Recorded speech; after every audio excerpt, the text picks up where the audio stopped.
Welcome to the Terrible Podcast with your hosts from SteelersDepot.com, where you can find all your latest and greatest Steelers news. It's Dave Bryan and Alex Kozora, always lit, talking Steelers. And now, here's Dave and Alex.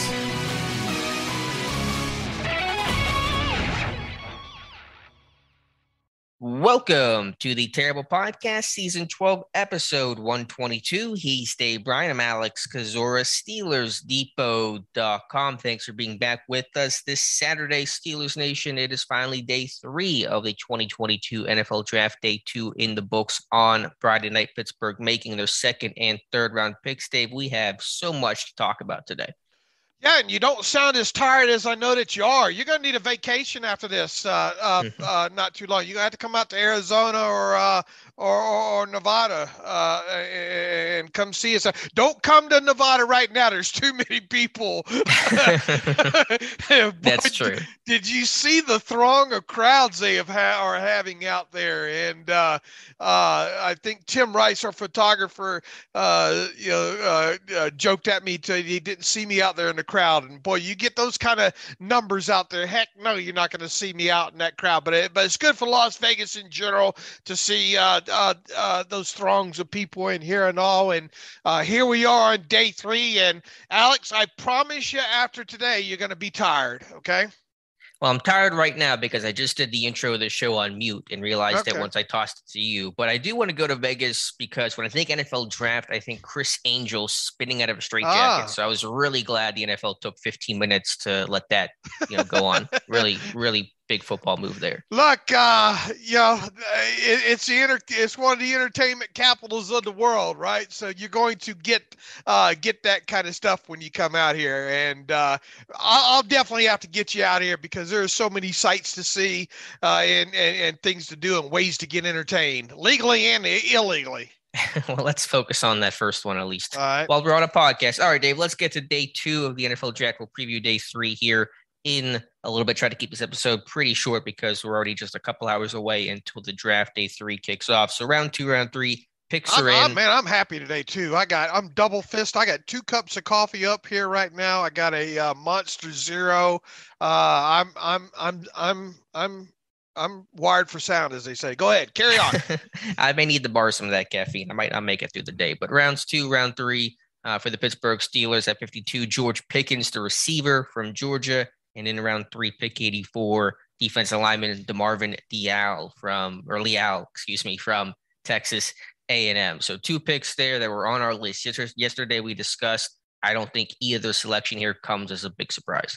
Man, and we were joking. Look, that list that you put out yesterday, and you don't just rattle those off of the top of your head. Obviously, we have a lot of research that kind of goes into those guys that we've been working off kind of a short list, obviously for the mock drafts and things like that. But you only had 12 names on that list, and we told the people yesterday when we were rattling off those 12 names, it's probably a good bet that both of the names come off that list. And lo and behold, they did. So I have joked numerous times on the podcast, and I think Kevin Colbert's draft board is the equivalent of 25 names on an index card.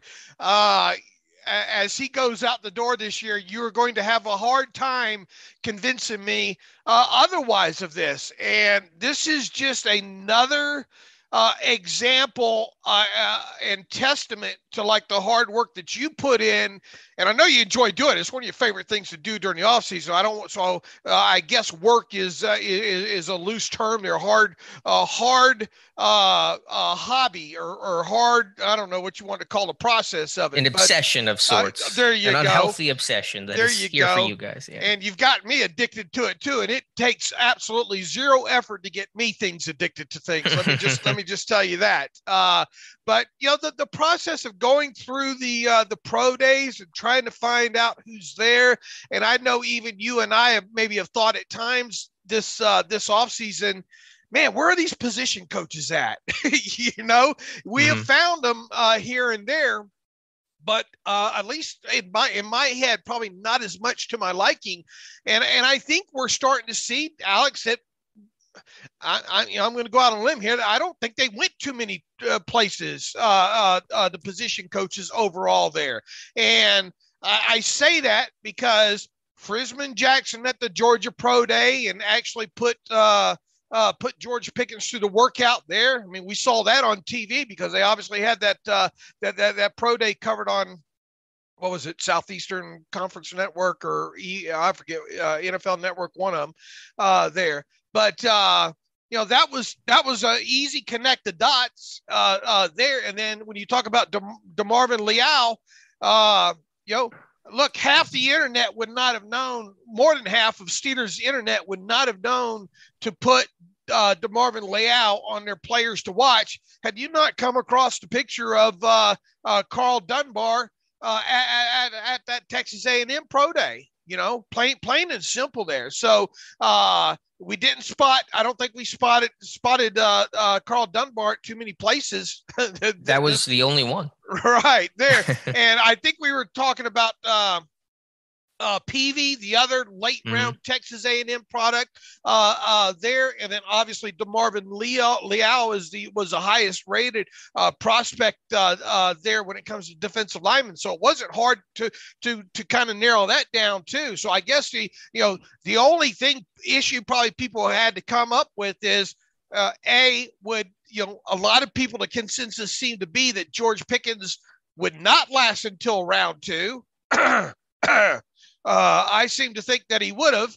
And then what round do you take? Does DeMarvin Leal fall out of the second into the third and still be on the board there? And obviously he was there. So look, before yesterday got started, I tweeted out, man, I sure would not like, looking back at 2021, no surprise in Pat Freiermuth, right? Because they had Alfredo Roberts working him out at his pro day there.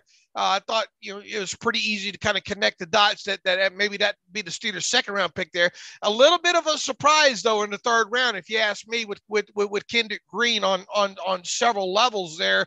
And turns out, I think we were right to call it a little bit of a surprise the way he kind of played last year. But even if you went back and connected the dots and find that Adrian Clem being there, then maybe not too much of a surprise after all there. But my thought yesterday ahead of those two picks was, I'd like really no surprises with the second and third round pick, and I don't think we got any surprises there. And personally, I think the two picks were, A+. The Steelers abide by Wizard of Oz rules. Follow the yellow brick road, follow the Steelers positional coaches on the pro day trail. And because, last year, second round pick, as you mentioned, Pat Freiermuth, Alfredo Roberts at Penn State's pro day personally put Freiermuth through the workout. Third round pick, Kendrick Green, Adrian Clem there. Even fourth round pick, Dan Moore, then assistant Chris Morgan, was at that A&M pro day. So this year, you have Frisman Jackson at the Georgia Pro Day for George Pickens in the second round. And then you have Carl Dunbar at A&M's Pro Day for DeMarvin Leal in the third round. So there's a very strong and healthy correlation too. So I've kind of said loosely before, day one, watch for Tomlin Colbert where they go. That tells you who they're picking. Day two, watch where the positional coaches go. That tells you who they're picking. And it's broken cleanly again. And I think Pickens is a really good. I just wondered if he was going to be there at 52. I figured he'd be a day two guy, but would he be like one of those top receivers to go? Because a couple did go. Christian Watson goes second pick of the second round. But to the pick itself, that is, to me, first round talent and potential value in the second round. Yeah, look, and what I wrote up in my last mock draft, I think kind of encapsulates probably why he did fall. And the fact of the matter is, this is a Pickens that is coming off of an ACL injury in 2021. That probably scared a few teams away, even though he made it back to the field and obviously was at his pro day and going through the things there. Additionally, there were, and I don't know what to degree. All you can believe is kind of, what you kind of see and trust who you can kind of go with kind of who you trust on the internet. Because obviously we're not inside the organization here, but there seemed to be a few minor character concerns when it comes to Pickens. I think a lot of people point to that fight a couple of years ago at the Georgia Tech game that got him,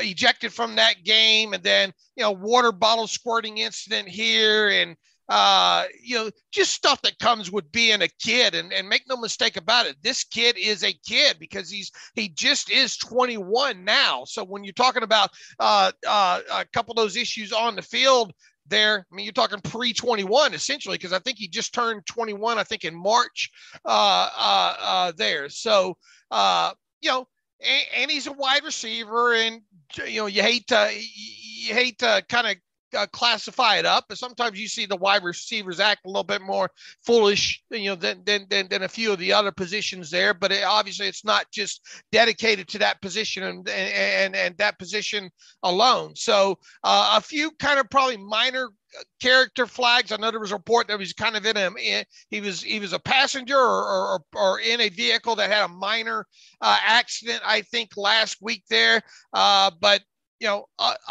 that, and the fact that we've talked several times, the production, he exits college with under 100 receptions.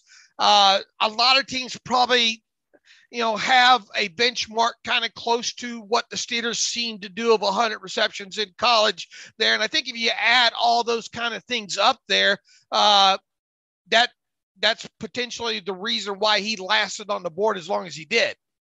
And you did have Pickens in the second round of your final mock, right? Absolutely, I did. All right. So kudos to you for nailing that one. Yeah, I think what it sounds like for Pittsburgh is they were really high on Pickens heading into this year. Then he tears his ACL in March of 2021.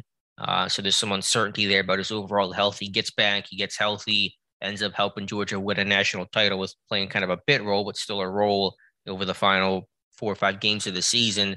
Then he has his pro day and, works out really well there. And Pittsburgh obviously put him through the workout. And I heard Mike Tomlin on the video the Steelers sent out of him making the call to Pickens reference it. And then Matt Canada referenced it in his post-pick press conference, saying how important that pro day was and how impressed they were by how good Pickens ran and looked and just moved overall coming off the injury. And so that seems to be the thing that really sold them, was that fluid, healthy looking workout.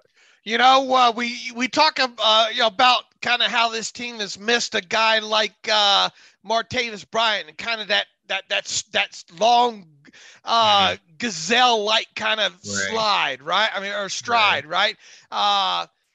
Pickens really reminds you a little bit of him. Big kid too, overall a physical kid. I think one of the things that you'll see that when you dig deep into the tape with him is this kid likes to get physical, and sometimes probably a little bit too physical. He's not afraid to block. I think his route running, plain and simple, and I think Matt Canada said this. This is a guy still with a lot of upside here overall in George Pickens, and not a bad route runner already. He's got that. I like the ability at the top of his routes, that suddenness to be able to change direction at the top of the routes there, and with him doing that leads to a lot of separation, especially at the top of the routes. He's got a nice little, he does a great job of stepping on the toes of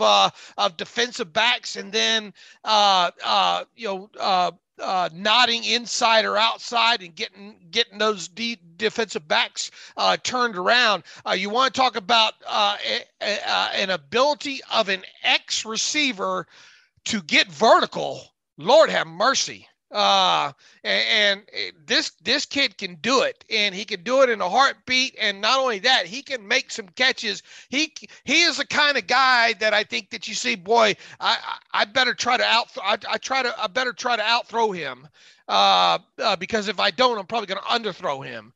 He can get on his horse and go get those things. And boy, the fingertip catches that he has just in his 100 catches at the college level, is really something. I don't think there's anybody that, if you watch college football, you remember that catch last year against Alabama, I think. And he made quite a few of those down the middle of the field. And once again, this is a kid that predominantly worked out of the X overall. He did play some Z. And I think he has a few snaps on the field as the slot, but I think he did tell the media yesterday in the conference call that he practices quite a bit in the slot. So you should be getting a 21-year-old position versatile player with a lot of upside here. And I think the biggest enemy to George Pickens is George Pickens, to be quite honest with you, because I think he's still got that much of a ceiling left in him. Yeah, I think there's a bit of rawness to him, and that's not supposed to be a harsh critique. It's whenever you're a just turned 21-year-old who's played in 24 career games, who barely played last season, coming back off the torn ACL, there's 90 career receptions. The guy has not played a ton of football overall, but the tape when he's been healthy in 2020 is really impressive. You talk about a big catch radius, high degree of difficulty catches, extending outside his frame. He's a really natural, plucker of the football away from his body. And he doesn't have big hands. He's got 8 3/4-inch hands, but this guy really, naturally catches the ball, really lets it into his body. His drop rate, I think, is super low, something like 2.2% overall. So just a natural plucker of the football. And you're right, his route running to me is pretty developed in terms of getting in corners, blind spots, like you said, separation at the break point, things like that. Did you see the one clip of that curl route he ran against Alabama?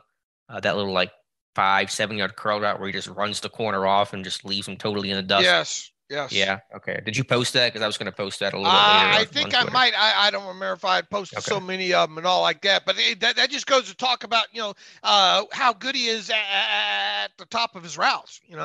Yeah, for sure. And I think he's, for being kind of a longer, wiry guy, he's pretty strong in terms of when he releases outside vertically, he doesn't get pressed to the sideline. He's able to fight through contact and stack guys. He tracks the football really well, and as you said, gets after it as a blocker in the run game. So I think there's probably some more consistency overall. And again, just guy needs to play some football because he has not played a ton of football, and he hasn't caught the ball a lot in his Georgia career. And he's underclassman and young and still probably learning some of the nuances of the game, but I think he is fairly developed for being a 21-year-old with, like I said, 90 career catches. Right, and that's why I say I think his biggest enemy is himself in this, because I think the talent's there. If he keeps his head screwed on straight and takes instruction and takes this serious moving forward, he could potentially turn out to be one of the top wide receivers in this class.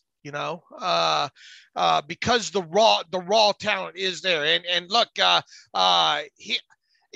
route, he's not very, I don't think, top to bottom route tree verse. So he needs to improve on some of that. And I'm not so sure he's the type of guy that you want to throw right out there in the slot or anything like that. Once again, I think most of his snaps have come, at the X position at Georgia, but I could really see the Steelers breaking this kid in as a Z, because obviously you have Deontay Johnson as the X on the other side. And then, you can, in the meantime, make sure he kind of serves as your backup X, if you will, and then you move forward from there. And if you want to see how he kind of takes to the slot, okay. But I would, what I'm excited about the most is that, it looks, he didn't run overall, did he? He ran a 4.47. Okay. And I think some people kind of wondered, is he still trying to work his way back? He is faster than 4.47 on tape. I'll tell you that. Yeah. And 4.47 is a good time for his frame in general. And as you said, he's kind of got that glidey, long stride. I wonder how many strides he took to run that 40. Probably 4. I mean, he's a really long dude. And so he's kind of got that just natural speed to his game, and his pacing and his routes, I think, is pretty strong as well. Yeah, I'm willing to bet the healthier that he gets, or the further he gets away from that, from recovery of that injury, it's probably more along the lines of the 4.39, to be quite honest with you, or 4.44, 4.4 even, right around in there. I'm interested in watching him stretch those legs out a little bit. go deep, young man, because I really think look, and that's an element that this team has missed, having that guy that can kind of threaten the top of the coverages. And, I think Matt Canada kind of put it best with kind of having the types that he's got right now in that room with Claypool and Pickens and obviously Deontay Johnson. You can't cover them. You can't single cover all. I mean, you can't double cover all of them. And I'm interested to see how quickly they can get Pickens on the field in some of these three wide receiver sets, and I'm interested to see how far Kenny Pickett can pick it to Pickens. I'm interested to see if that can become a thing. And you want to talk about explosive plays with this kid? He most definitely had them. And I think even over a third of his 90 catches at Georgia were gained 15 or more yards. Yeah, that'll do in Pittsburgh's offense. It is starving for some downfield and some big play ability. I know it's, you now have three outside receivers in Chase Claypool, Deontay Johnson, and George Pickens, at least primary, where their initial most natural position is at. And so I know at 52, the debate was kind of, is it going to be Sky Moore or is it going to be George Pickens? And Moore is probably the cleaner fit because he's a primary slot receiver and would have fit best there. But I think Pittsburgh's calculation was we got to take the best receiver available and have the talent and the upside to be a number one receiver. Pickens has that. I don't think Moore had that kind of ceiling. And so I think that's why they went Pickens, because that is, really first round talent and potential that just got dinged because of the injury.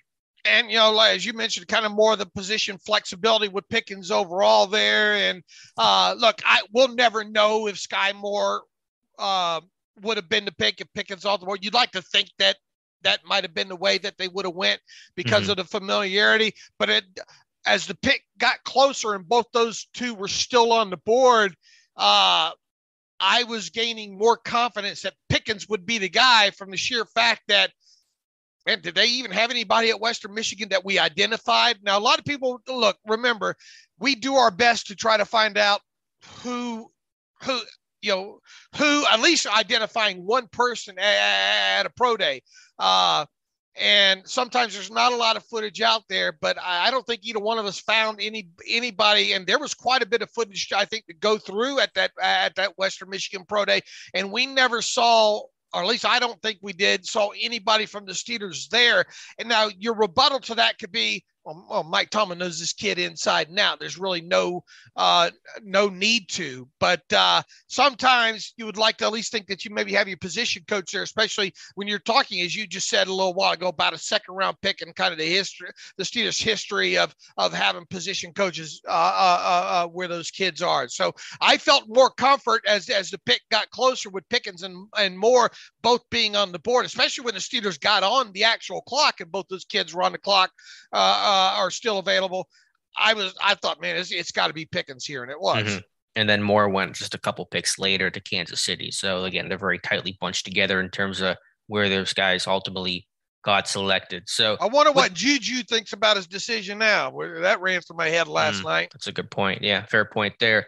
One other quick thing: 16 of his 90 college receptions at Georgia went for 25 yards or longer. Explosive play city. I mean, you're talking about 25 or more there.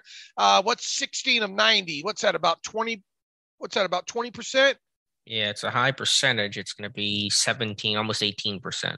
Okay, and then Pickens had, according to Sports Info Solutions, had 14 receptions of 20 or more air yards from the line of scrimmage. That means that he had 14 catches that he caught 20 or more yards past the line of scrimmage there. So that makes Uncle Dave happy to see too, and should make Steeler fans, I think, happy as well too. With the, maturity and potential off-field rumors that have been talked about, that's a concern, but the fact that Pittsburgh still drafted him, and they rarely take anybody that's a real true character, risk. They really want to go after the pretty squeaky clean kind of guys. That tells me they're obviously comfortable enough to draft him. And so hopefully, he grows up a little bit, which you would expect, being a young kid, playing when he's 19, 20 years old, whenever he's in college, the time that he's played most of his time at Georgia. I'm going to just kind of defer to the team on this one and trust that they're going with a guy they trust, because just based on the history of taking, over the last 5 years or so, high character guys. Yeah, look, and I'll go back to what I said, when we talk about Pickens overall here, he's his own worst enemy, I think, at this point. So he's going to have to want to help himself and keep his nose clean. He's obviously going to be surrounded by some good leaders, you would think, on that team. And Lord knows Kenny Pickett is going to try to insert himself into a leadership role right away and kind of hopefully help bring George Pickens along as well too there. So look, if Kevin Colbert and Mike Tomlin signed off on this, there's no reason for us not to sign off of it. Could it go the wrong way? Absolutely it could. But that's not my concern really overall. My concern really overall with Pickens, if there is one, is just his youthfulness and dedicating himself to become everything that he can be. And you could say that with any draft pick, any professional player overall there, because there are a lot of things on tape that, there's hard to find many negatives overall on tape. I mean, he'll occasionally maybe he won't read a hot, maybe, or he'll slip off a block off the outside and maybe not give you 110%. That kind of thing there. But as you mentioned, it's hard to find a drop on tape with him. He could use some refinement in the route running, but how many receivers coming out, don't need that to happen there. So as long as he keeps his nose clean, I think he'll be fine. And he's not a major threat post-catch in terms of being super elusive. He does show the speed. I think he's got to get upfield a bit quicker, a little quicker to the tuck. Sometimes on those underneath routes, he'll be a little horizontal post-catch, and I would just want to see him get vertical a little bit quicker. But those are minor things. Overall, the package is again, first-round talent. I think Pittsburgh was really impressed and probably were really, happy to see him come back last year for Georgia. I mean, he only missed like 7 months from the ACL, 8 months. I mean, that's amazing how quickly they can get those guys back. I know we're in the world of ACLs. Oh, you'll just be back soon and be fine. But still, that's a lot of work, a lot of rehab, a lot of recovery to come back, be with your teammates, and, be part of that national title run. Had that big 52-yard diving catch in the championship game. So that endeared itself well to Pittsburgh, I'm sure. And then again, the pro day workout was probably even more important for him than other guys because he just hadn't played a lot of football recently. So they wanted to get eyes on him up close and personal. That's why they had Frisman Jackson work him out. And so Jackson will be a really key figure in that receiver locker room this year because it's still a young group overall. Deontay, Claypool, Pickens, there really is no old head veteran guy. I mean, Johnson's been around for a couple of years, but still there is no 30-year-old in there. And so Jackson's going to have to really lead this room well. I think he's a good hire, though, because he's worked with the college guys recently. He's worked with the NFL guys recently as well. He's a pretty young guy himself. He's like 40, 45 years old. And so he's going to be a really key figure in developing these guys and making sure they're doing the right stuff. And I think it goes without saying that had George Pickens stayed healthy and been able to play his entire 2021 season, there's no way the Steelers would have been able to get this kid where they got him. Right. Yeah, he would have been a first-round guy if he was healthy this year. There's no doubt in my mind about that. Right. And so that's the allure of the pick. You're potentially getting first-round talent in the mid-second round. And you need weapons for this offense. You need to give Trubisky, you need to give Pickett weapons and talent. And it's never bad to have too many good receivers in one room. Look, and we talked about guaranteeing that this team was probably going to take a wide receiver this year, even before they had lost the likes of the three in Juju, James Washington, and Ray McLeod. It almost became a bet the house situation after that happened. And even so, at that point, if you felt really strongly that within the first 2 rounds of or first 3 rounds of this year's draft that they were going to draft a wide receiver, and they did. Yep, and they did. In round 3, they go defensive line with DeMarvin Leal from Texas A&M. So, yeah, that is the last name, Leal. I know it looks like Leal, but it is pronounced Leal. Underclassman as well. Just under 6'4", 283, 33 and a quarter inch arms. Had a, big breakout season in terms of productivity in 2021 with, I think, 12 tackles for loss and 8 sacks or somewhere around those numbers. And so, He'll try to become that versatile piece who played up and down the line at A&M. He'll try to do the same in Pittsburgh. Boy, once again, with Dunbar being at that pro day, and then we don't encourage measurable scouting, but when it comes to knowing which way to dedicate your time to film study during this process, and the Steelers have a type, man. The Steelers have a type, and we spent a lot of podcasts, a couple podcasts last year during the pre-draft process talking about the Steelers and defensive linemen and having a type, and how there really weren't that many of types that they kind of look for from a measurable standpoint. Last year, lo and behold, they ended up trading into that fifth round, picking up Loudermilk. Because of that. And this year there were a few, not many more, but there were a few more that we were able to, I think, circle and say, all right, this is the kind of guy that the Steelers like just from a flat out measurable standpoint. And DeMarvin Leal is certainly that, I think. And so is really the other kid there, Peavy, who's probably going to be drafted, I don't know, fifth or sixth round on Saturday here. So you get him out of a top Power 5 school, obviously in Texas A&M. He is 21 as well too, but I think he's more on the backside of 21. I think he turns 22 in July. You want to talk about some fun tape to look at, and it'd been a little while since I had gone through his tape. So I rolled back through some of it last night, and some of his stuff against Alabama and Evan Neal, obviously a top talent, and Mississippi State, and who's the kid there? Cross, right? Charles Cross. Cross there as well too. Some really fun tape to watch with this kid Leal, especially when it obviously comes to rushing the passer. You want to talk about hips, man? Ooh. This kid can move his hips like to it to some degree there. Really does a good job. High effort. One of the things I think that you'll probably constantly continue to hear about Leal going, moving forward from his pick is a high motor guy. He certainly has that. Even when he gets stymied a little bit there, he tries to counter. He keeps trying to work toward the quarterback. That's very evident on tape. Push pull, boy, do you like push pulls and watching those on tape?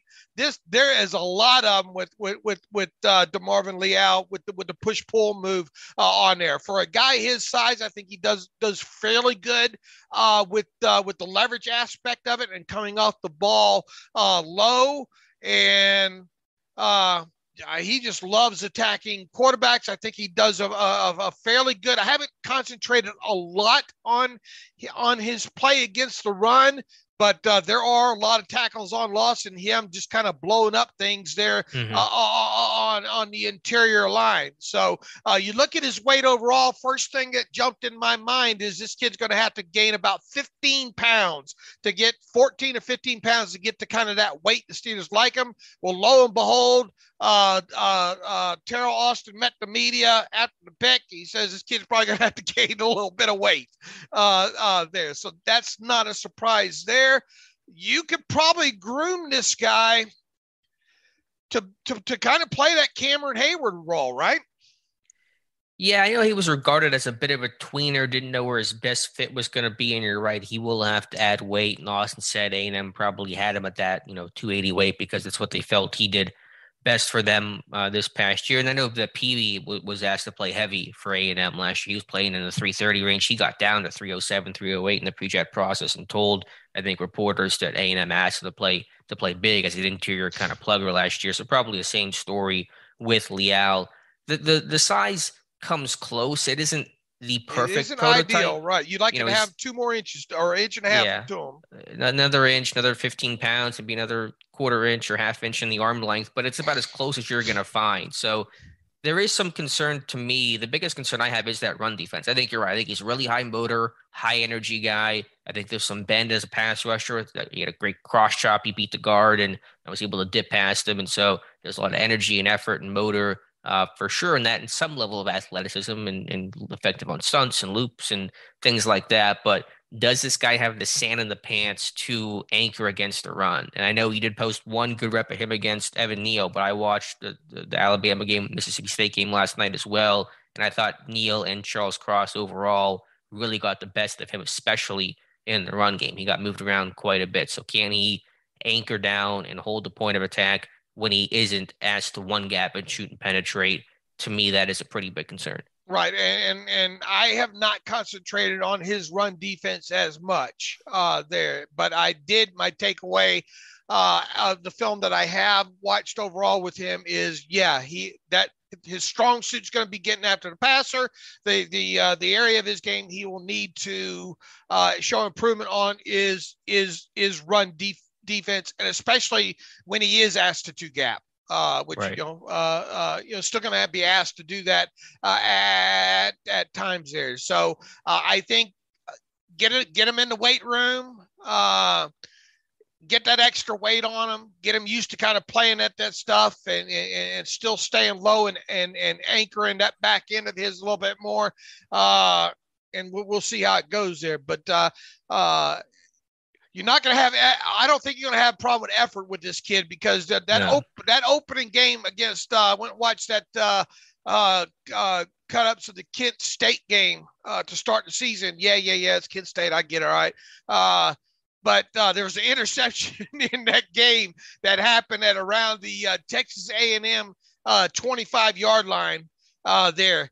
He ran 75 yards. I mean, almost like you see, like a running back out in front there. He moved. He's a very athletic guy for that size. And I don't think him putting on another 15 pounds will impact that athleticism of him. Has a nice, nasty set inside spin move that he uses there. I think he's got a couple of decent counters overall. And once again, you're talking about just he's not even 22 yet. Going to be around some good teammates there, and you would think he's going to grow some, in all phases of his game. That interception you referenced, I think that highlights his effort and his overall athletic profile. Not too often you see a defensive lineman leading the charge for the free safety on that defense. That was Leon O'Neal running that one back, and so I think those things are certainly those boxes have been checked for Leal. Terrell Austin talked about, he'll play up and down the line, but probably start him out as a defensive end. And, Pittsburgh doesn't play the old traditional Okie, 5-tech that much. I personally liked Leal's tape better inside than I did outside because against those tackles, he kind of got overmatched and really kind of struggled. Like I said, I thought Neal overall pretty much dominated him in the run game, and Charles Cross made it look easy in pass pro. So I kind of like Leal a bit more as that 3-tech that can shoot gaps and take on some guys more, I think, closer to his size. And that's why I said I kind of envision him more in that Cam Hayward role, Yeah, well, I mean, Hayward obviously can play more end, play more of the 4-eye. And so I wonder in base defense where Leal's going to fit in some sub-package stuff. I think he could have more success there in that 2-4-5 when he's kind of playing more inside. But I just wonder when he goes against some of these bigger guards and these tackles, are they gonna eat him up? Well, I think ideally, with and we'll obviously now, because we talked about this leading up to the draft, is what does it tell us that this team drafts a defensive lineman, within the first 3 rounds of this draft? What does it mean specifically when it comes to a guy like Stephon Tuitt? I think ideally you don't want to have a guy like DeMarvin Leal play as much as, say, Loudermilk had to play last year. And obviously Loudermilk had to play a lot more than what we envisioned him having to play because the team did not have Stephon Tuitt because the team lost Tyson Alu second week of the season. It had to happen. And for as surprisingly good that Loudermilk played a lot better than my expectations were on him. There was still the aspect of this kid's got to get sand in his pants. This kid's got to get better, especially in against the run. And he wasn't bad against the run, but there were the limitations there. So I think in a perfect world, this is a guy, DeMarvin Leal, that you try to. You hope you don't have to have on the field as much as you did a Loudermilk last year, and then it'll give him time to kind of develop, get stronger, get that weight on him, learn better nuances of playing against the run, being more position versatile, being able to play everything from the 5, the 6, all the way inside to a 2. Yeah, I think with Loudermilk, he got his weight way down last year for some reason. He was in the 270s for his pro day workout, and he got his weight back up probably in that 295, 300-pound range. His frame's much, much different, though, in terms of he's a bigger guy, and he's probably more able to add some of that weight. It's a little bit more natural to him. But I think Leal can certainly add some weight and probably will as well. In terms of the room as a whole, you're right. It's interesting. I mean, if Tua does return, then I don't know exactly who's odd man out. They usually almost always only carry 6, but could they make an exception this year? That's possible, obviously. Is it you would think it's Montravius Adams or Stephon Tuitt, Yeah, I mean, as you say, camp has a funny way of working these things out. And so I think there's certainly some protection against, Tuitt's uncertainty, unless they know that he's not coming back, then there's certainly much more motivation to draft a defensive lineman early. There's also probably just protection in general because this defensive line got just so decimated by injuries last year. It wasn't like they just lost Tuitt and that was it. They lost Tyson Alualu, and even Carlos Davis goes down after week 1. It doesn't come back till late in the season. And they're playing Daniel Archibald, and they're playing Mondo. They're playing Mondo at nose tackle. They tried to play Hayward at nose tackle because they were just out of ideas. Now Leal's not a nose tackle, obviously, but they were really rocked by injuries. Buggs struggled mightily last year before he got released. And so I think they really want to insulate themselves with really good defensive line depth because to me that there were a ton of reasons why the run defense was terrible last year, but it really started up front with that defensive line, a lack of experience, and more importantly, just a lack of talent. And so they really want to get that group as strong as possible. And once again, as you mentioned, as I like to say, these things have a funny. I would like to see it not work its way out, kind of funny way. For once, especially with this defensive line, what they went through last year there. So it would be nice to actually see all these guys, stay healthy through this process, and it become a very hard decision on, which 6 do we keep, and maybe even force your hand to keep 7, because Cameron Hayward's getting obviously up there in age. Tyson Alualu's up there in age. It'd be nice not to have to play those guys as much. Could Chris Wormley be the odd man out?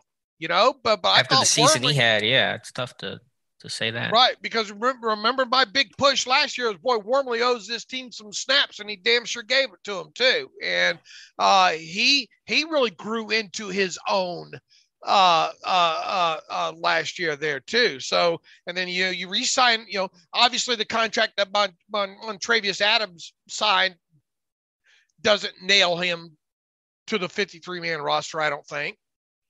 No, it doesn't. But as we stand today, I think Adams, is that better interior run plugger, a bigger body overall than Leal. I think the concern with Leal is, man, they had such a bad run defense last year. Leal, to me, is not really known for great, run defense overall. I think he's a motor guy, a penetrator, and certainly Pittsburgh's one-gapping more often. But is he going to be strong enough against the run? And so some of those questions that existed last year with some of the guys, I think, apply to Leal as well. Here's the thing: as a 3rd-round pick, though, he's going to be on the 53.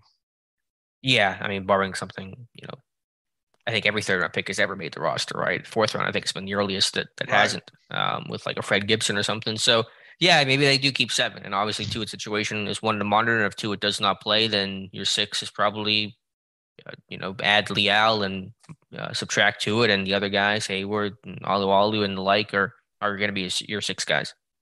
All right, so another kid you would agree, almost like Pickens, has some room from a potential ceiling.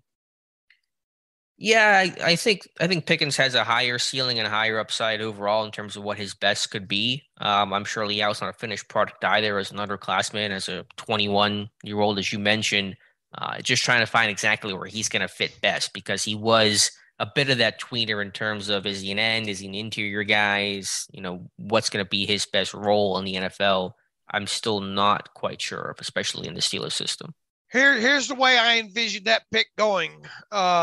After the pick of Pickens was made, I thought it was going to be either Nick Cross or DeMarvin Leal. Right, and then I think Cross just went a handful of picks later, the Colts who traded up for him. So not surprised by the picks there. Leal, Pickens have been on our radar for a little bit. Well, plenty of time to break down more tape of both those players moving forward, and I think we have. I think Andrew Shaver has something coming. Let's see. He says he's got the data pulled for the targets and receptions by route for George Pickens. So I think he's going to be writing up something on that, which should be fun to look at. Yeah, that should be as well. And check out Andrew's Red Zone post on Kenny Pickett yesterday that talked about and really broke down the numbers about the overall. We talked about Pickett's really impressive situational football, third down red zone. I know Clayton's done some really good work on that. Andrew also kind of put some of the more raw numbers in terms of just attempts and quarterback rating and adjusted completion percentage and things like that highlighted Pickett well.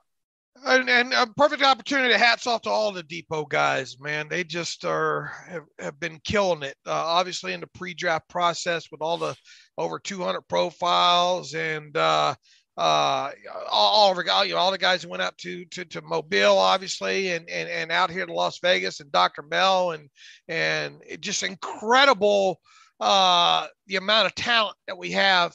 That you and I are blessed to work with daily. And then obviously guys like Matthew Marks, who's just a machine, with what he does, the way that guy can just take something and just churn something out of almost anything. I mean, you could sneeze and Matthew Marks, you could write a pretty damn good story about it, I think, when it comes to that. So I just want to take a moment to kind of thank the Depot crew because they make our jobs a lot easier. That's what I was going to say. Whenever draft day is easy, that means you've done a good job preparing for draft day. When you have the profiles immediately on all three of these guys so far, Pickett, Pickens, and Leal, you just post them up and say, here you go, you guys check them out. There is no, let's go back and write about it and post the next day. It's up there immediately. And so we thank the team for sure. They've been fantastic. And we thank everyone who's come to the site. Traffic overall, I mean, the viewership, the eyes have been fantastic. So we certainly appreciate that. All right, how about here we go on into Saturday, Alex.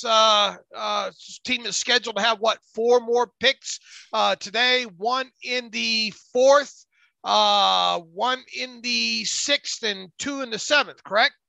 Correct. So we'll talk about some of those day 3 options, have the article up on Steelers Depot right now, kind of fly through some of the names. And again, day 3 becomes much more unpredictable in terms of what boards look like and teams really start kind of doing their own thing. And so it is the toughest day to predict, but could they go a second quarterback? I know that would be very unusual, but it has happened before. And a guy, to me, Dave, like Chris Duncan from South Dakota State, who this team has shown plenty of pre-draft interest in, you take him in the 7th round. I'm not going to rule that out.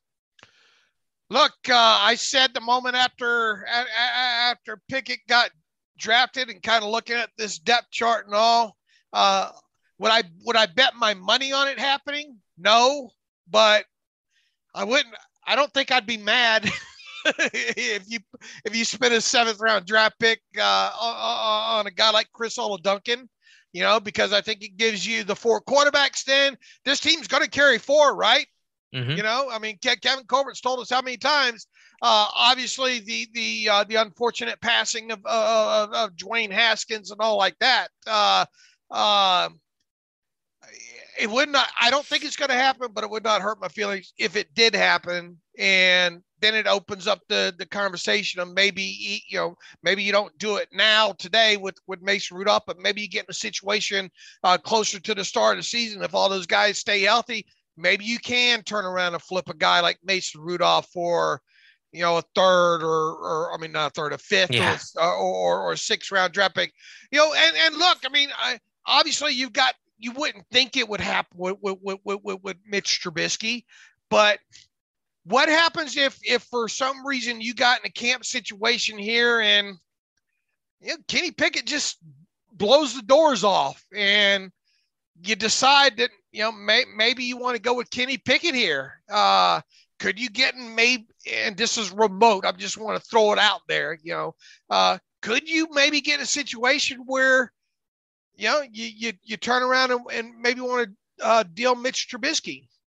Yeah, that thought's honestly crossed my mind yesterday. I think it's actually unlikely, but I think it could become more plausible than people think, because at some point Pickett's going to be the starter, either this year or next camp, right? And so at some point you got Trubisky as a fairly expensive backup for Pittsburgh, and so you wonder at some point, do you move him? Now, if we were talking about one of the younger quarterbacks getting drafted in the first round, like Malik Willis in this situation, we wouldn't even be having this conversation.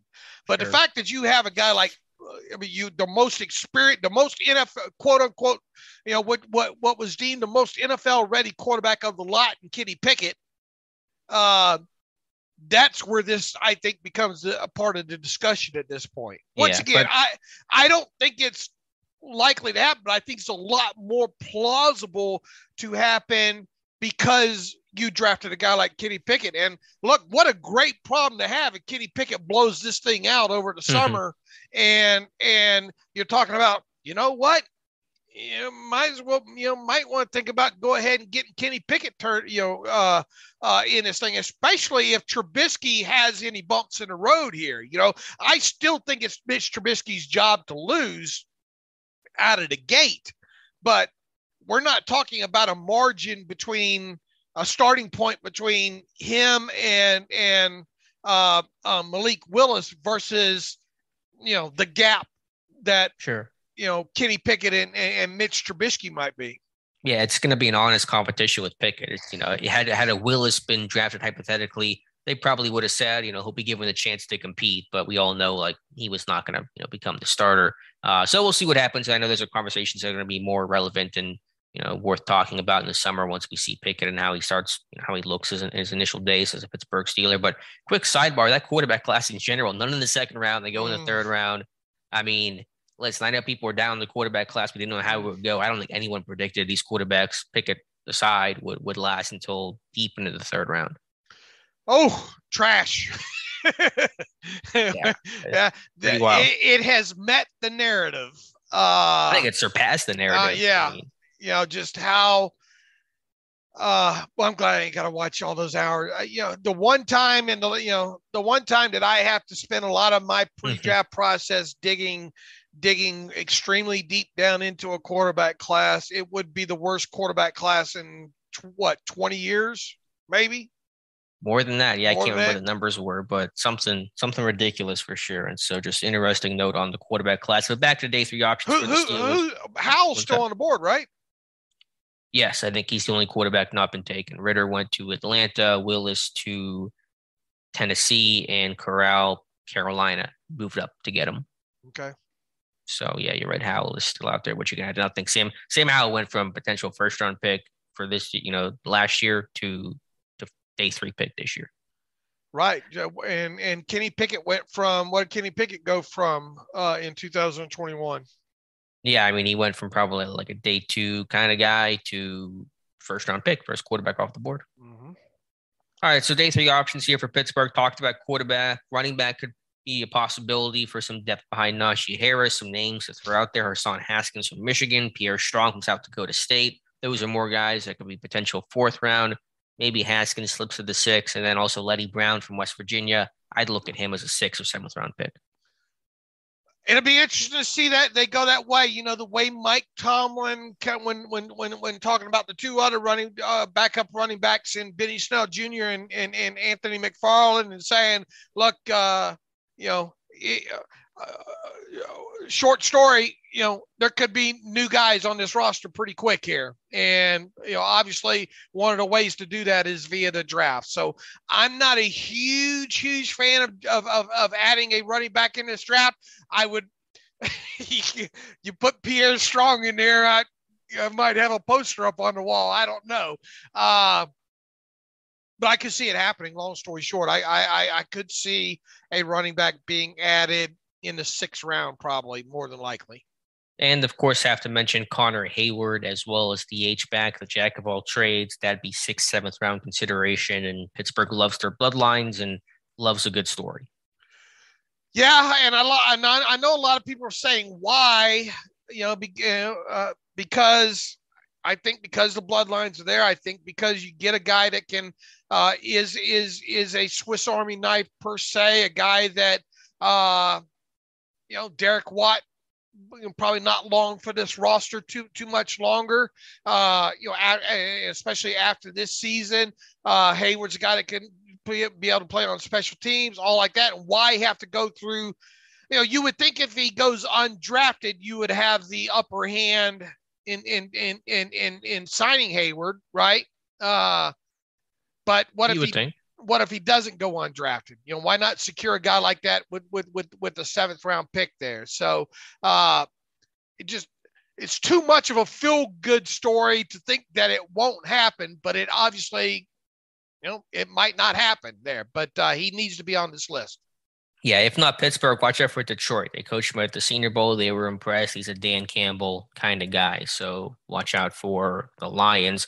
Offensive lineman, I want to put a couple on there just to recognize it. Really couldn't find any names that fit great. Rasheed Walker, the tackle from Penn State. Jamari Soller, the tackle from Georgia, probably going to be more of a guard at the NFL level. Just wanted to mention some maybe higher-end offensive linemen. Also, Dana Faalele was not taken on day 2, which surprised me, so that's a guy that we should think about if he's there late in the 4th round. Right, and you just didn't want to double up. Yeah, I don't want to just carry over the day 2 names onto my day 3 list. Right, so Daniel Faalele's got to be right into sights, right, because of offensive line coach being there and all like that. Now the question is, where does this team pick in the 4th? It's kind of later, isn't it? Yeah, it's the comp pick. Yeah, right, so it's the back end of the 4th pick. I think it's one. I can look at the number if you want to look it up. That's a long way to wait. It is. And so you imagine there's going to probably be a run on offensive lineman here sooner than later, right? What's the actual number? 120 something, I want to say. Let me pull it up here. Okay. 138, actually. Right. So it is there's that back end comp pick there for Bud Dupree. And Jamari Salyer, more of a guy that played, I think, tackle, but I think a lot of people portray as a guard at the NFL level there. Walker might be, we'll have to see if Walker lasts that long there. I still overall, my gut, and it's been this way for a while now, my gut is they won't take an offensive lineman here. But if they did, or if they were going to, I would have thought, because of offensive line coach being, at Filet, that was the and the thing is, we didn't see Pat Meyer anywhere else, though, did we? At A&M with Dunbar, but Kenyon Green being their top guy, and he went 15th overall. So long gone there, and I'm not aware. Was there anybody else on that A&M? I can check. I don't think so. At least no one super notable. There might have been some senior that really isn't getting much buzz. Just if you want to give me 1 second to try to look at Draft I'm looking Scout as well too here. There may have been some other guy, but no one that is coming to mind, at least as a tackle, that you think they would go after. They have Jamir Johnson, it looks like. I'm just looking at a name here. I'm not familiar with the name at all, but I don't think there's another draftable candidate there that they could take. Could Isaiah Spiller from A&M be in play, the running back there? I mean, that's another young kid at not even. I don't think he turns 21 until August. 6 foot, 217 pounds. Yeah, he's size. He didn't run super well. I think he ran in the 4.6s, but Pittsburgh does not care about speed, and he's got some good explosive times in terms of his vertical and broad. So yeah, it's a good name to put out there for sure. All right, you said the other offensive linemen that are eligible. Yeah, I don't see nobody that's worth drafting.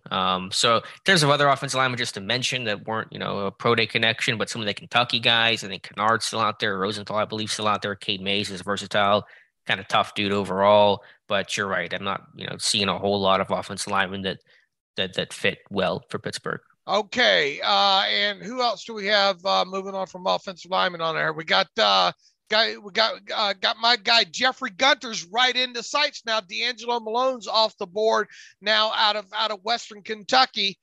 I am, me, I can't get enough edge rushers.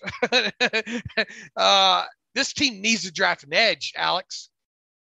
Yeah, I mean, now we thought they needed to take one last year, and they did, but they waited until, late in the draft in round 6 with Quincy Roche. But yeah, Gunter's got good size, productivity. Dan Rooney Jr. at the Coastal Carolina Pro Day, so doesn't come from the Power Five, but has the numbers overall that, I think still puts him on the Steelers' radar. That's got to be the 4th-round pick, right? Tell me. I don't Promise know. me. All right, Promise me. you're trying to get me to be those people that manifest it into existence, and I can't help you there, but we'll see. If not fits. He fits.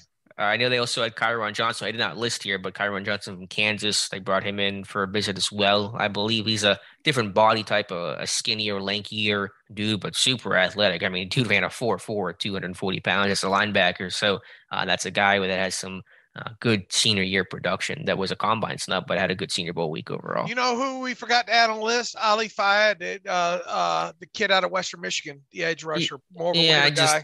I was trying to find more connections. I mean, he makes sense as like a MAC pass rusher, but he's not the biggest guy, and I didn't see any Steelers connection, so I left him off. All right. Boy, I'm rooting for Gunter to be a pick here. All right. Who else on the list? A couple off-ball linebackers, Mark Robinson from Ole Miss and Balin Spector from Clemson. Robinson brought in for a pre-draft visit. He was a running back who played at Presbyterian, transferred to Ole Miss, began his career briefly as a running back, then switched to linebacker this past year at 91 tackles. So undersized, decent athlete. That'd be round 7. Probably more of an undrafted type guy who wanted to mention his name because the pre-draft visitors are pretty easy to connect to Pittsburgh. And then Spector, not brought in for a visit, but good athlete, good productivity. Pittsburgh got that pro day, Brian Flores there. That's a guy that we haven't talked about much that I do want to mention because I think there's a decent chance he could be on the radar.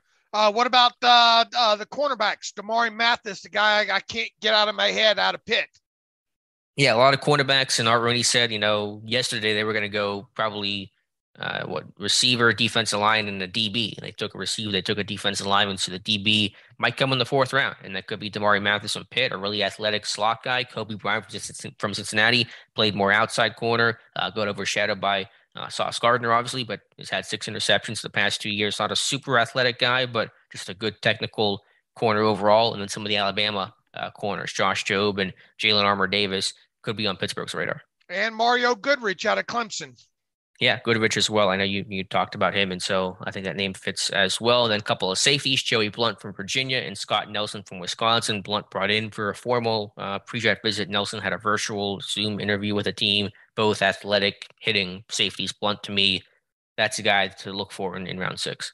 Really is, especially kind of the stuff that unearthed about him, late in this pre-draft process, and now this team hasn't drafted a safety yet.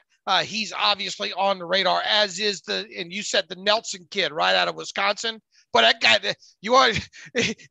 what'd you say? If you're athletic, the Steelers will find you. Yeah, if you're a big athletic safety, Pittsburgh wants to come talk to you. And Nelson, really just 1 year production, his primary production this past year for the Badgers, but the guy's like over 6 foot, 215 or something, and tested off the charts with a really good RAS score. And so Pittsburgh wanted to say hello. And plus, Wisconsin guy, that makes sense. Right. And probably didn't put him on a list. Quentin Lake, probably right.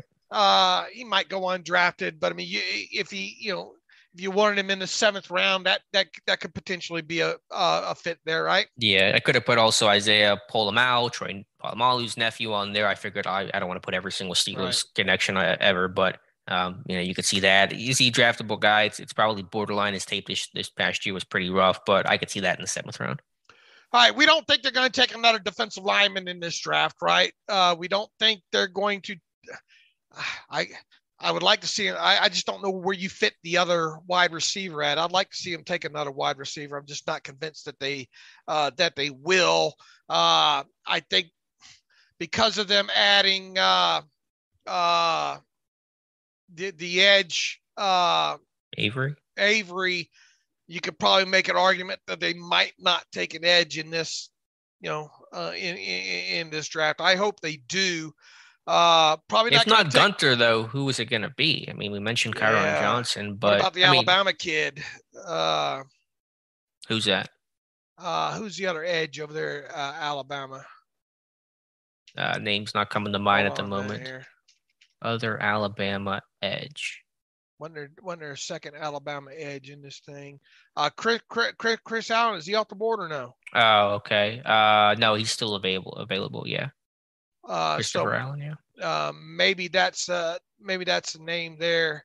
Lucada from Penn State. Jesse Lucada from Penn State. Yeah, that's a weird, weird situation there with kind of how they played him, though, right? And I don't think he tested ideally overall, and I think is a little bit older as well too. Tyriki Smith out of Ohio State, that might be an option, but once again didn't test overly great.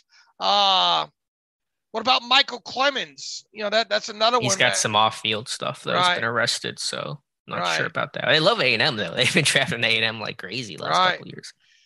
You get past kind of those guys, and you look kind of specifically, and Sam Williams right out of Ole Miss, another one with some questionable. He was drafted yesterday by the Cowboys. Okay, was. What about Myjai Sanders out of Cincinnati? I think he was drafted as well. Okay, I was busy working that late. Right. We're looking at film. I missed some of those guys. Isaiah Thomas from Oklahoma. I've heard no buzz on him, but Pittsburgh likes their edge guys to be bigger. He's a bigger edge rusher. He got overshadowed by Benito. I don't know a ton about him, but I didn't watch. I don't think I've watched anything on him. What was his production at Oklahoma? Just curious. I mean, it's a later round guy, but I've just heard his name a little bit, and he's got some size. Wasn't there a Jackson State kid or something that you were talking about?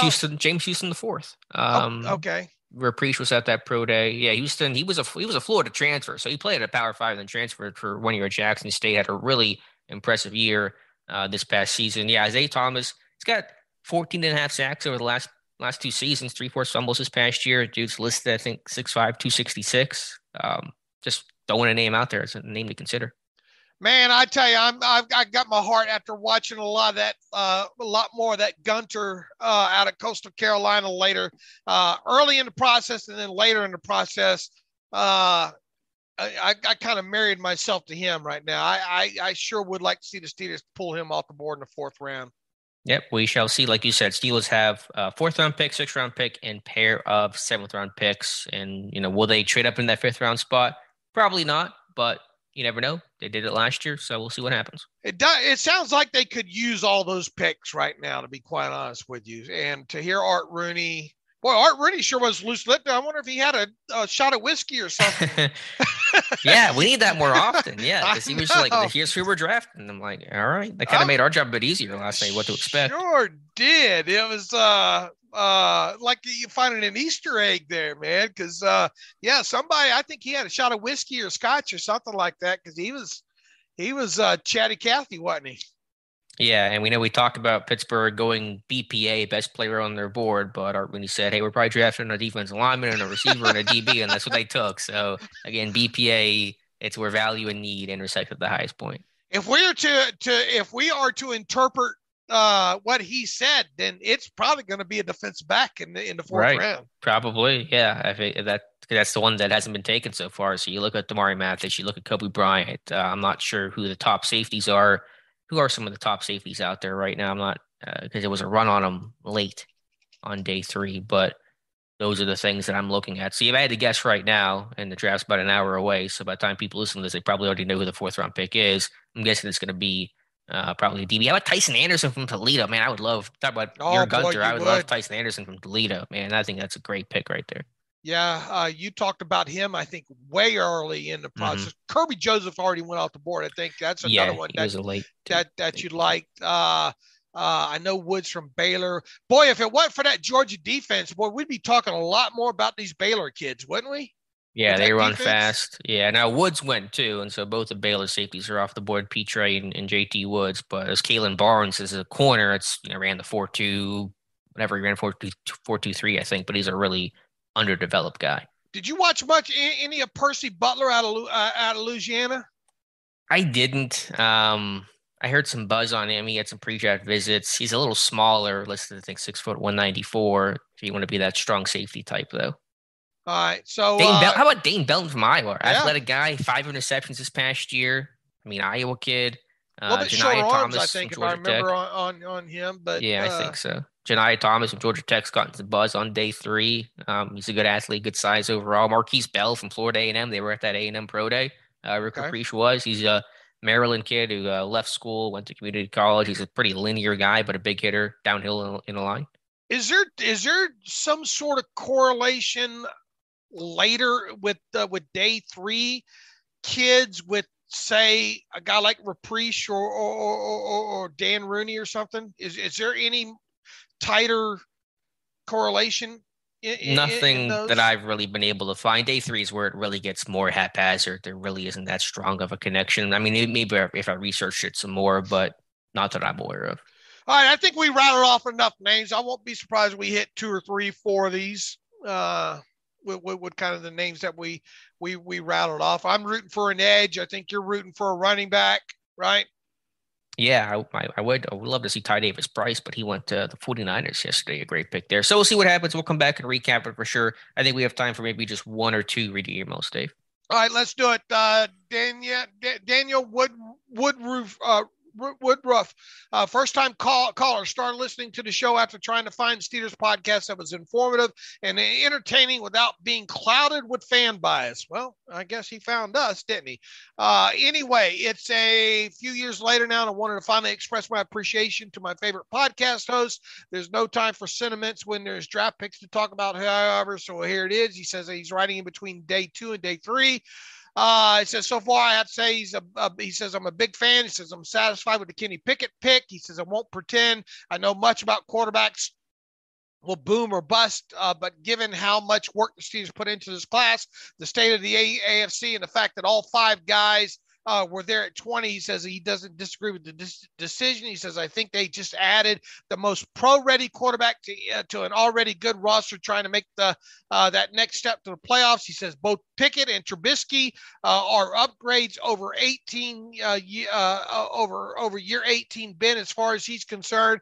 So he says, I'm interested to see how that shakes out. He says, I trust Colbert on this one. He says, I think both day 2 picks were also excellent. The defensive line and wide receiver groups were not lacking star power at the top of the roster, but they were desperately needing reinforcement with some quality talent. He says Pickens and Leal are both high-ceiling players.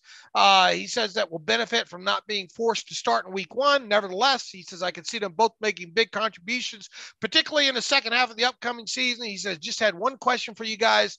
How do you view this draft as Steelers fans? Obviously, you guys do your best to give unbiased views on all these players and how they were valued in contrast to your own boards. If you try and forget all that for a moment, however, what's your general view of this class and how we should be feeling as fans right now? It is still early. He says, thanks again, best Steelers podcast out there. Manchester, England, other side of the pond there. Look, it's easier to give an overarching thought after this draft is complete. But, as we said all along, we could have saw one of 5 quarterbacks be the quarterback there in the first round. Depending on, who you talk to, quarterback evaluation is obviously far from a science of any position. Through this thing, you can definitely understand why Kenny Pickett was the guy because of the most NFL ready there. So, you can have whatever issues you might have with Pickett's game, but you went into this understanding they were probably going to take a quarterback where they're going to take one in the first round. They did that. They took the first quarterback off the board. They got quarterback 1 in their eyes. It's hard to find issue with that. We will obviously watch this thing develop for the next 2 or 3 years to see if they got the right quarterback in there. But I don't see how you take issue with it just overall, other than you maybe thinking, well, I didn't have Kenny Pickett, as my quarterback 1. But we talked all throughout this thing how you could put these guys in pretty much any order depending on who you asked. As far as the other 2 picks, I mean, look, the Pickens train, I think it was easy to see coming. We talked about the upside with that, and with DeMarvin Leal. That's another one. It is kind of hard to take the fan hat off versus the analyst hat off, because Alex and I have trained ourselves, I think, so long to kind of look at it as more of what the Steelers would do, because nobody gives a flying you-know-what about what we would do. I don't think overall. People write in, they say they do, they care, and we throw out guys that we like throughout this process and things like that. But, I mean, Alex, was there anybody on the board in that third round you would have went a different direction than DeMarvin Leal, other than Nick Cross, maybe? Yeah, I think Cross would have been my personal choice over Leal, but I understand why they went the way that they did, and really the draft has been super non-surprising so far. Right. Really expected across the board, so even last year felt a little more surprising with the Kendrick Green selection, although that's partially because I didn't realize Clem was at the pro day until after the pick was made. I don't like to tell people how to feel about the draft. I generally try not to be like super pessimistic about picks, because it's exciting and let's just enjoy the new guys and, ultimately see how they do in camp. And that's all that matters once their actual NFL careers begin. Pickett, you guys know my thoughts on that. I understand why they took him. I don't hate the guy. I did not have a first round grade on him, though. I think Pickens is a great pick overall. I think the upside's immense. I think that's, again, first round talent in the second round. That's a home run hit right there. To me, Leal, I got to learn more about, but wasn't super encouraged by what I saw initially. But I want to let the whole draft play out as a unit before I talk about like overall evaluations of the class. All right. Good answer.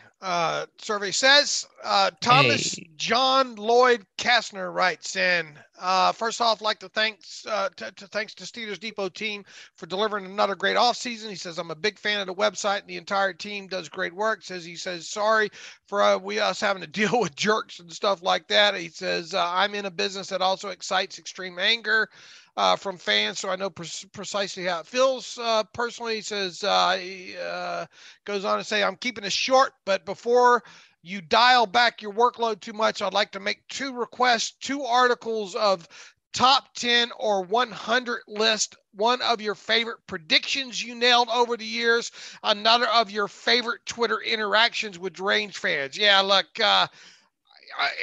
nobody cares about your wins.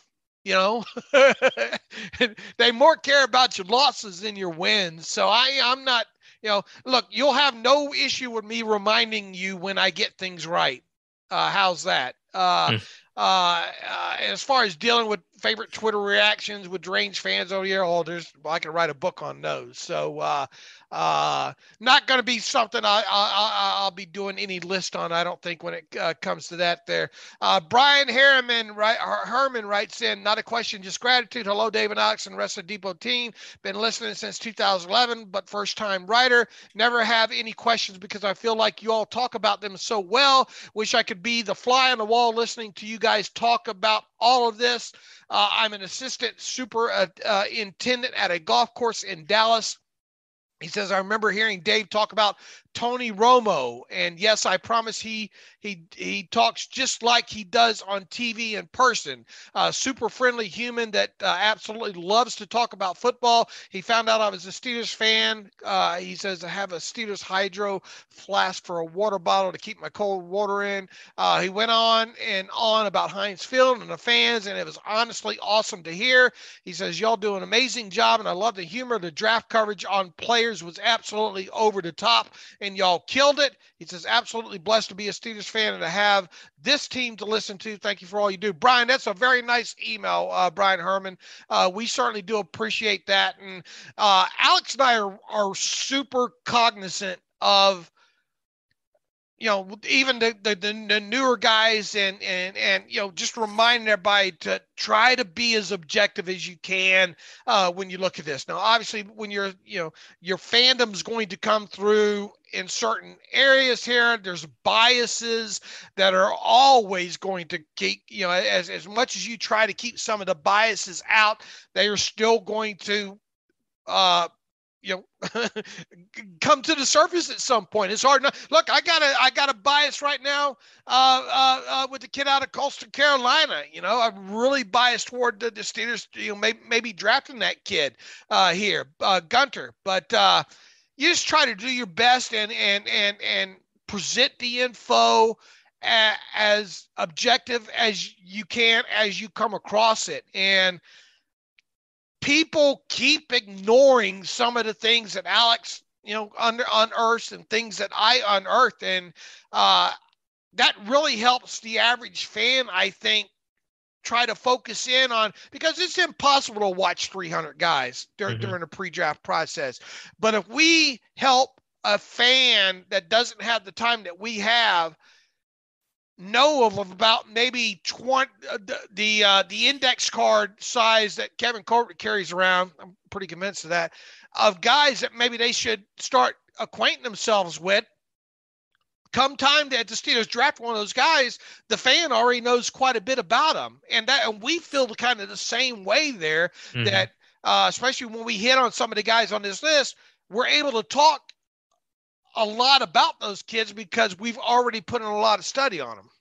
And frankly, it's good for me to focus on the names too, because whenever I see Dunbar at that pro day, I sit there and say, okay, I know who to focus in on, who to talk about. We need to have a draft profile on DeMarvin Leal because there's a decent chance he's going to be a potential pick for Pittsburgh. And so I think it's good for fans. It's good for me because I can't watch 300 guys either. Myself as a team, we do a pretty good job of collectively, but on a personal level, just kind of getting familiar and trying to create that short list of names. That's why DeMarvin Leal was on the list yesterday. That's why George Pickens was on our list yesterday, because the dots are very easy to connect in Pittsburgh. And look, we are also at the mercy of how good of work that our contributors do, because a lot of times we learn about a lot of these kids for the first time for some of these profiles, and oftentimes don't get the time to do the 3-game personally on some of these guys. So we have to kind of view the scope through our contributors' eyes and hopefully they paint as good a picture with what they have in that draft profile as possible in a 15-minute read to give us a good idea of who that player is. Yeah, absolutely. And I think they've done a great job. The Leal report, the Pickens report, you can read that. And, if you hadn't watched a second of them, you can feel pretty comfortable with who this guy is just based off of that report. And that's why we include the GIFs and the clips and all that. So it's not just us telling you, we're showing you what we're talking about. All right. One last one real quick here from Eric Fort. David Knox, I'd like to officially trademark the Steelers O-line as the picket fence. Thanks for all your hard work this draft season. Eric Fort, master of dad jokes, he says. All right, that's a good one to end on. We got the draft firing up here. Come to SteelersDepot.com and get involved in those in the discussion thread that we'll have up on the site. And as soon as these picks come in, we'll turn around as much information as we can with the press conferences and all like that on top of it there. So with that, you can follow me on Twitter at Steelers Depot. Follow Alex at Alex_Kozora. Follow the show at Terrible Podcast. Email the show, theterriblepodcast@gmail.com. If you like what we do and want to donate, SteelersDepot.com.